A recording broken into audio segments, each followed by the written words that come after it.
Welcome to episode 5 of the DFV Retailer Support Hub webinar series, which we've designed to assist retailers to prepare for and respond to domestic and family violence in the workplace and to support employees who may be experiencing domestic and family violence. My name is Lindsay and I'm part of the team here at the National Retail Association. As the modern voice of retail in Australia, we represent and support employers in the retail and fast food industries with training and advice on employment-related matters, including supporting and managing workers experiencing or engaging in domestic and family violence. This webinar has been created to assist employers with the difficult issues of managing the performance or conduct of an employee who is experiencing domestic and family violence, and what steps you can take as an employer to both support the employee and maintain a safe and productive workplace.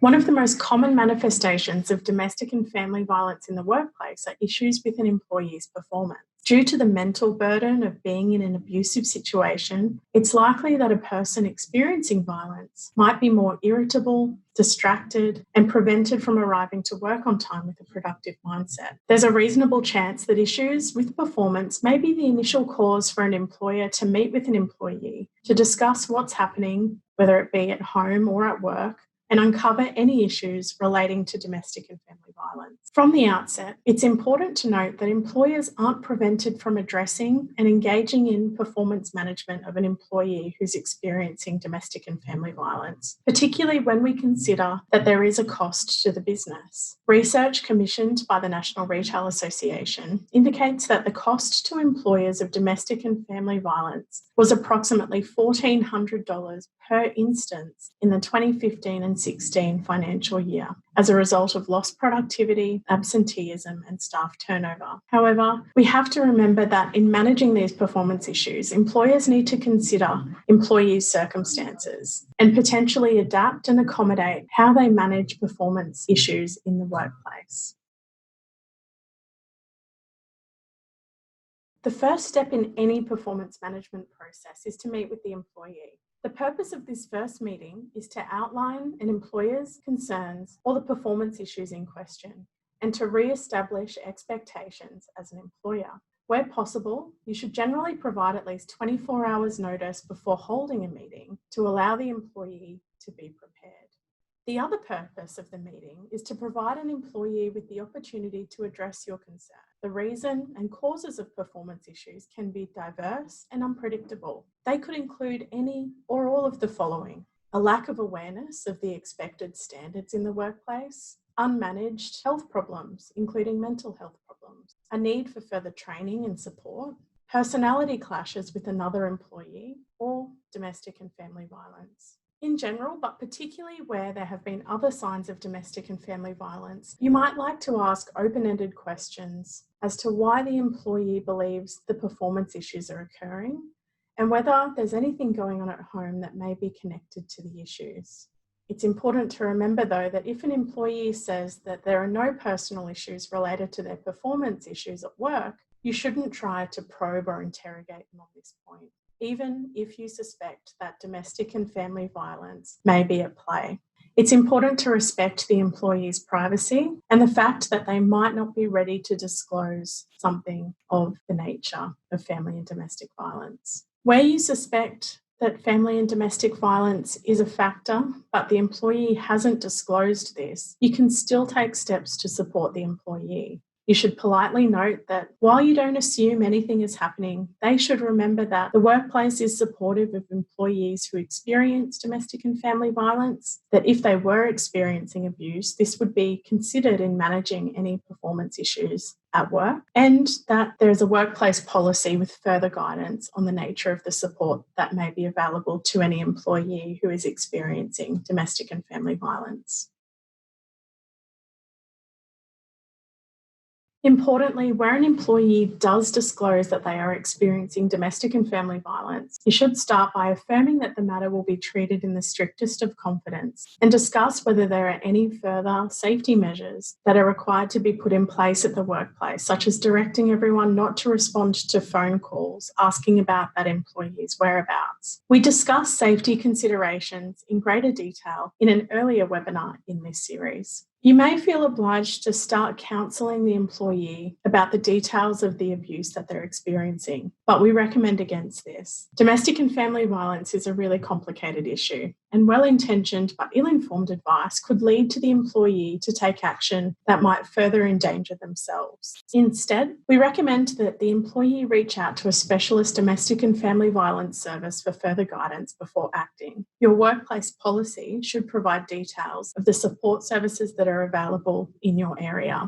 In the process of this initial discussion and subsequent discussions, you may find that the employee requires some extra time to take the steps to address their situation before their work performance is likely to improve. They may also require some time off work to address these issues. You should discuss and investigate possible options for additional flexibility to allow the employee to seek this support, such as by accessing a number of different leave entitlements or a flexible working arrangement. Even casual employees are entitled to unpaid leave to deal with the impacts of domestic and family violence. For more information about options, see Part 4 of this webinar series. All this being said, it's still important to find a pathway to bringing the employee's performance up to the standards expected. So remember to re-establish your expectations in respect of their performance at work, address any gaps in training or resources available to the employee to aid their performance at work, and discuss any accommodations needed to allow the employee to meet your expectations, such as time off work or changes to their hours of work.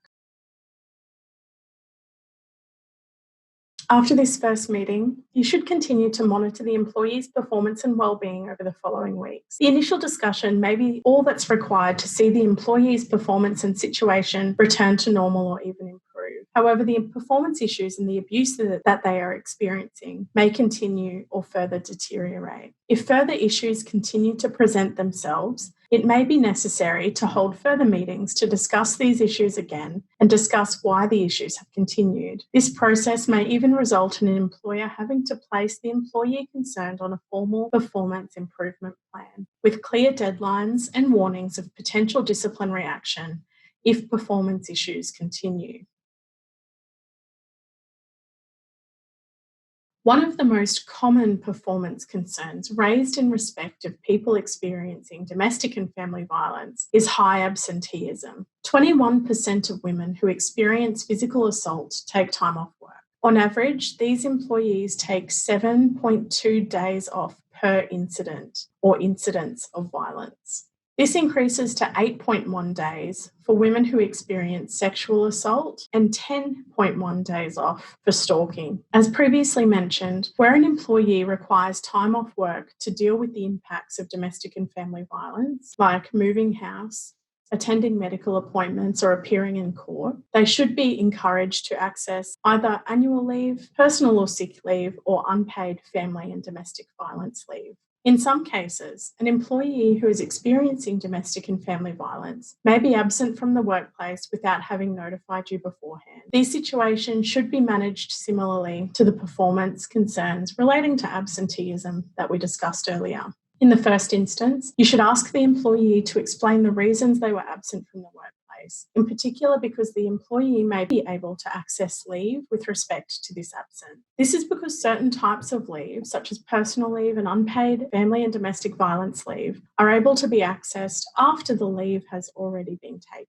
If you have concerns about whether an employee has validly accessed personal leave or unpaid family and domestic violence leave, you are able to request evidence from the employee. For example, evidence could include a medical certificate for personal leave or police or court documents for unpaid family and domestic violence leave. You must treat any evidence that you receive as strictly confidential, and it must not be disclosed unless either you are required by law or if disclosure is necessary to protect the life, health, and safety of the employee or another person. You should not discuss the employee's absence with other employees at the workplace.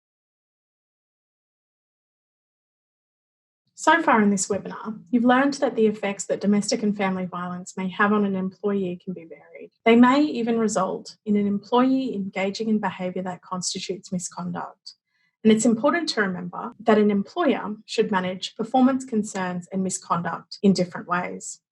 For example, conduct issues that may result from an employee experiencing or engaging in domestic and family violence could include making critical errors or grave oversights that have significant financial or other consequences for the employer, or result in risk to the health and safety of the employee or others, speaking rudely to colleagues or customers, misapprehending people's boundaries, which might result in complaints of sexual harassment or bullying, theft of money or stock, misuse of company resources, including IT equipment, or an employee constantly being on their phone. Ultimately, whenever an employer is managing issues arising from employee conduct, you need to ensure that the employee is afforded procedural fairness and natural justice. Depending on the nature of the misconduct, it may be necessary for an employer to conduct an investigation into what has occurred. In any event, an employer should always consider the evidence about the alleged conduct before deciding whether or not it has occurred. The standard of proof is the balance of probabilities. That's a legal expression. So what that means is that it will be a matter of whether the evidence suggests that it is more likely or not that the employee engaged in the alleged misconduct or the conduct in question. Employers should ensure that they give an employee the opportunity to respond to any allegations of misconduct and the proposed disciplinary action before making their final decision. In earlier webinars, we spoke about the signs of domestic violence, including a partner or a family member who tries to force the company into taking disciplinary action or force the company to dismiss an employee as a form of economic control or economic abuse. Investigating or responding to complaints of this nature, especially complaints made by a person's partner or family member, it is absolutely critical that the employer give the employee a fair opportunity to respond and explain why the complaint may have been made by someone so close to them. Similarly, employers should absolutely have regard for domestic and family violence when considering disciplinary action or the dismissal of an employee, so as not to exacerbate the effects of domestic and family violence on the individual concerned.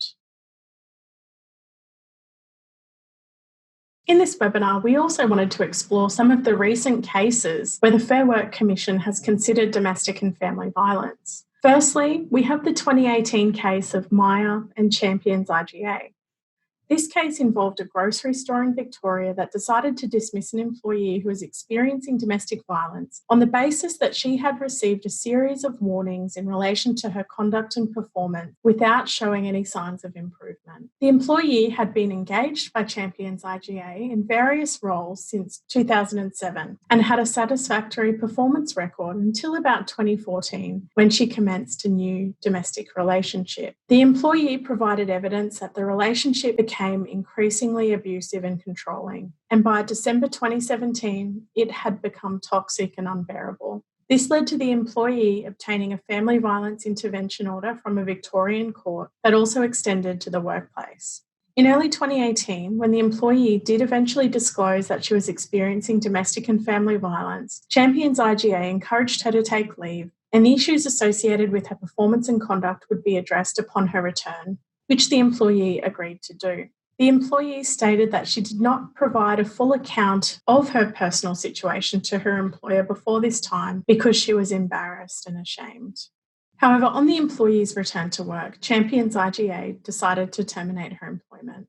The employee later brought an unfair dismissal claim in the Fair Work Commission. In deciding the matter, the Fair Work Commission noted that it was impossible not to be sympathetic to the abuse the employee was experiencing, and that it was likely that the abuse impacted her performance and conduct at the workplace. However, the Commission also emphasised that the employer had gone to extraordinary lengths over an extended period of time to assist the employee in dealing with her issues outside of the workplace. Some of the many efforts made by the employer included allowing the employee to bring her daughter into work and leave early to take her to school, choosing not to deduct any wages from the employee when she was absent from work without authorisation, and on 2 occasions loaning her money, and arranging for the employee to attend professional counselling sessions free of charge.